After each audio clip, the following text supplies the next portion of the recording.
He was standing in the hallway,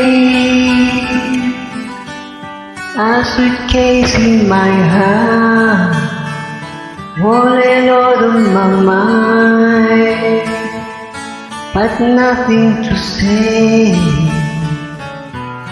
Then I tell you I miss you,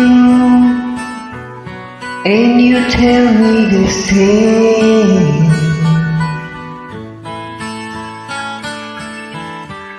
Then I walk out the door.